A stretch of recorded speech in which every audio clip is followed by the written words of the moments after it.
Oke, teman-teman, selamat datang kembali lagi bersama gua, Kopianan. Oke, kita masih dengan qubit yang sama, yaitu adalah counter qubit. Dan kita juga masih memasang block providernya di main ya, teman-teman. Sebenarnya, keunikan dari Lazy Singleton ini adalah kalian bisa pasang providernya itu di halaman mana aja. Dan ketika nanti dia masuk ke halaman itu, ya, ketika dia masuk ke halaman tersebut, dia langsung nge-create bloknya. Itu kalau lazy singleton. Kalau kalian pakai singleton, dia akan langsung di-create, teman-teman. Jadi harus kalian pasang di sini block providernya di awal banget. Intinya gitulah ya, tapi mari kita coba dengan lazy singleton dan kita akan pasang di paling depan. Yang sebenarnya kalau kalian pasang di mana kalian butuhkan juga bisa ya, dan dia selalu aktif ya, dan dia selalu nyala gitu, selalu on. Karena kita memakai injectable, jadi make sure untuk kalian build runner ya, teman-teman ya. Ntar kita build runner dulu supaya dia ke-update untuk si injectionnya. Dan kalian bisa cek di injection.config. Di sini kalau kalian lihat counter qubit, harusnya nanti ini berubah menjadi lazy singleton ya. Kalau sebelumnya ini kan factory ya teman-teman, sekarang udah jadi lazy singleton gitu. Nah sekarang pemakaiannya gimana bang? Baik, kita akan restart aja atau hot reload. Nah, kita akan cek lagi untuk nge-remind aja di dalam homepage. Kita udah pasang di sini block listener karena block providernya udah kita pasang di atas sana, dan block builder juga udah kita pasang di sini. Nah, sekarang kita akan klik set random, di mana tombol dari set random ini itu akan nge-call context.read ya di sini. Context.read. Dan kalau kita set ya, dia akan berhasil untuk ngeload teman-teman ya. Dan kalau kita pindah ke halaman berikutnya, ini juga ikut ke load. Nah, itu dia teman-teman. Uniknya adalah kalau memakai lazy singleton itu nggak peduli halaman kalian itu mau dibungkus pakai apa juga. Contoh ya, block listener di sini memakai sebuah listener yang listenernya itu diambil dari konteks, oke? Kemudian block builder di sini pun sama, dan block builder di sini pun sama ya. Jadi dia tahu mengarah ke qubit yang mana. Kalau kita cek di halaman profile, kita pakainya block provider. Ini kita bungkus lagi menggunakan block provider, tapi dia nggak jadi baru teman-teman. Karena apa? Karena kita nge-create provider ini menggunakan get it. Di mana get it ini, get it counter qubit ini adalah singleton. Ya, jadi mau kalian panggil berapa kali pun, dia nggak akan bikin baru, teman-teman. Dia akan pakai yang lama. Dia akan tetap pakai yang lama. Itulah gunanya si singleton ya. Jadi kalau kalian punya halaman lagi gitu ya, terus kalian mau langsung pakai itu bisa, teman-teman. Dan uniknya lagi, teman-teman, kalian di satu buah halaman itu tidak perlu memakai block provider dan juga block builder. Contoh ya, contoh. Ini aku akan hapus block provider di halaman profile ya. Jadi aku akan hapus block providernya di sini. Aku akan remove ya. Ada nggak? Remove, udah ada remove. Ini juga aku hapus gitu ya. Terus floating action button nih biarin aja untuk kembali ke halaman sebelumnya.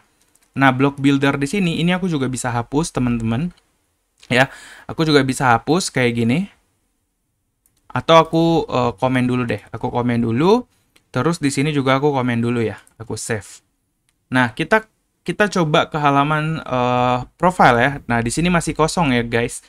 Nah, kalian bisa tetap ngebaca data yang ada di dalam qubit kalian ya, tanpa menggunakan block builder.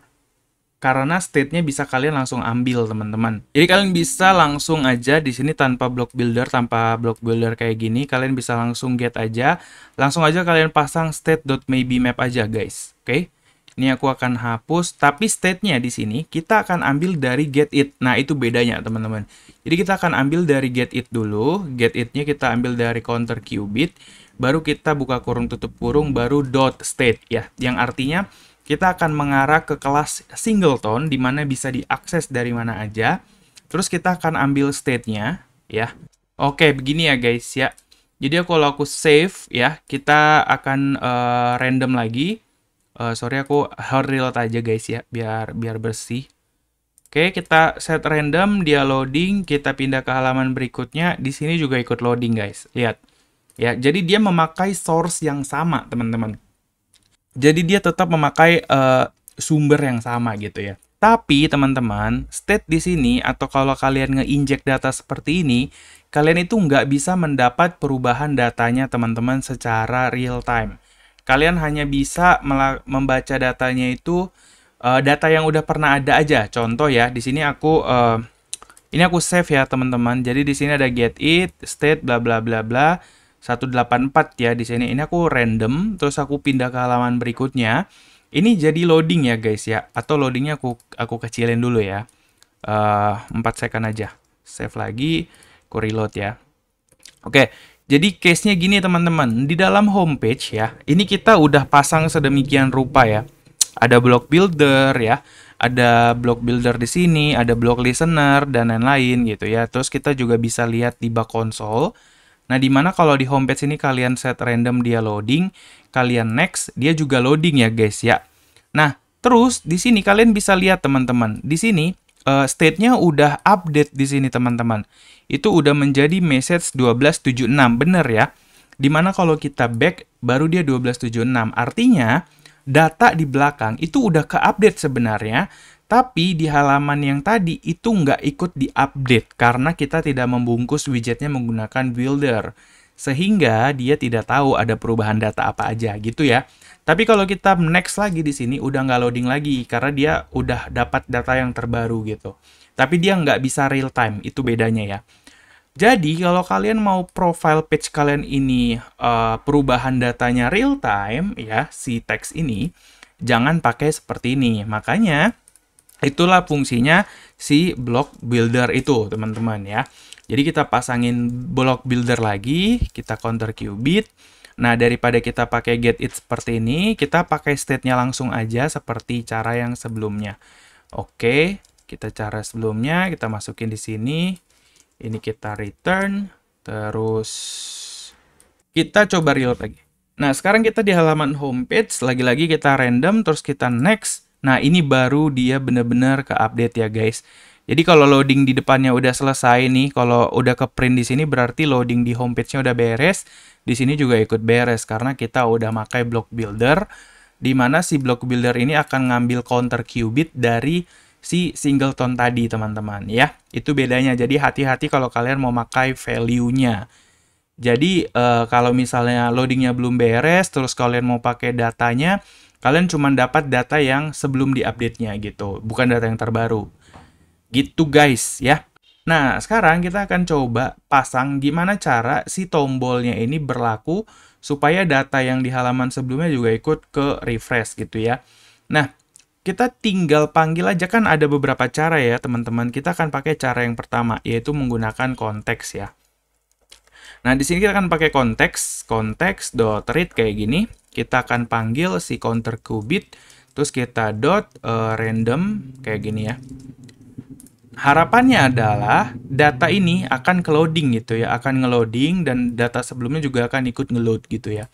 Kita akan tekan random ya, boom. Nah, ini nge-load, data sebelumnya juga akan nge-load teman-teman. Ya, jadi sama-sama 453. Oke, nah kita tinggal klik lagi, nanti dia akan nge-load lagi. Nah, kalau kalian pakai konteks di sini bisa ya guys ya. Tapi ingat, kalau kalian mau nge-update datanya, pastikan di sini juga kalian pakai block builder. Kalau kalian pakai get it untuk nge-call-nya, ini nggak akan ke-update teman-teman. Ini aku buktiin ya guys. Aku akan back lagi. Nah, kayak gini ya. Kita pakai get it, terus di buttonnya ini aku akan panggil context.read kayak gini ya, .random. Lihat ya.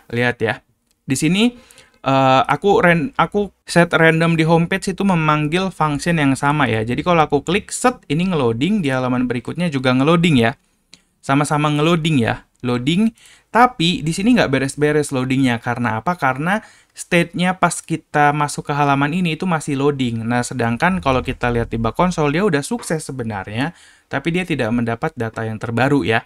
Karena dia tidak terupdate, tidak real time. Tapi kalau kita kembali back, maka di sini ada 1463 dan kalau kita next baru datanya ke update. Nah, begitu juga kalau di halaman profil. Nah, walaupun di sini kita call lagi context.read-nya, kita random, di sini nggak ke-load teman-teman, tapi di halaman sebelumnya itu ke-load, gitu ya. Jadi dia akan nge-update datanya di sini. Karena apa? Karena tadi kita pakainya get it state.maybmap. Jadi dia nggak mendapat updatean. Jadi hati-hati kalau kalian mau ngambil data atau kalian mau ya semacamnya lah ya. Kadang kita mau nge-get data terbaru ya, bisa jadi. Jadi hati-hati juga pakai singleton sama injectable. Ya ini harus dilatih teman-teman. Jadi terserah kalian ya mau latihnya gimana. Oke, itu dia guys. Dan kalau kita lihat qubit kita, di sini kita masih memakai tipe yang subclasses ya. Dan sebenarnya ada yang single class, yang dimana menurutku di dalam beberapa kondisi lebih enak pemakaiannya. Ya, aku lebih rekomendasi yang single class kalau kalian datanya memang mau didistribusikan. Tapi kalau kalian hanya mau nge-get data terus ngerubah state, itu cukup pakai gini doang ya. Tapi datanya cuma berlaku di halaman itu doang misalnya. Kalian nggak mau pakai di halaman lain. Nah, itu saran gue adalah kalian pakainya adalah subclass ya, kayak gini.